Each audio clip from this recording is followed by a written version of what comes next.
Surat kabar Israel Haaretz yang mengutip Menteri Pertahanan Israel Yisrael Katz pada hari Jumat 21 Maret 2025 yang mengatakan bahwa jika Hamas terus menolak untuk membebaskan tahanan di jalur Gaza, maka Hamas akan kehilangan lebih banyak tanah yang akan diserobot oleh Israel.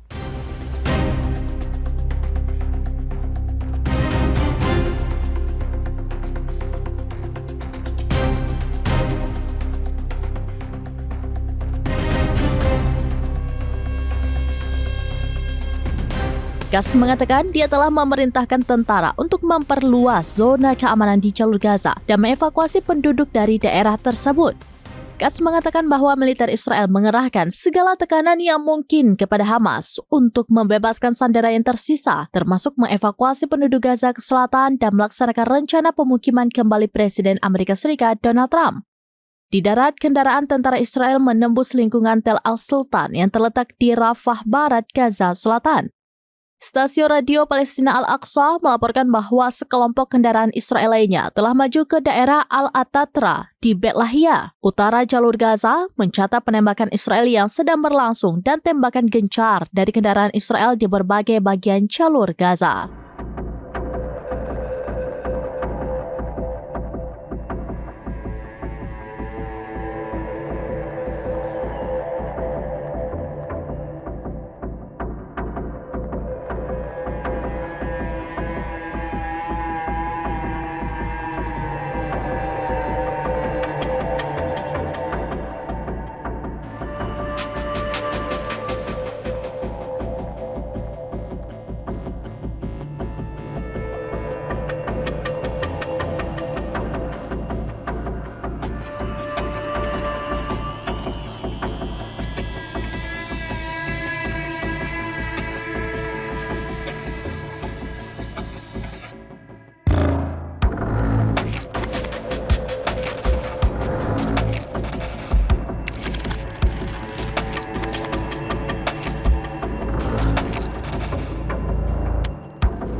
Demikian informasi terkini Syedara Lun. Saksikan terus beragam informasi lainnya. Coba like dan share seluruh akun serambinews.com.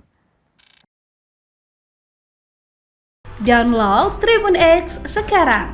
Menghadirkan lokal menjadi Indonesia.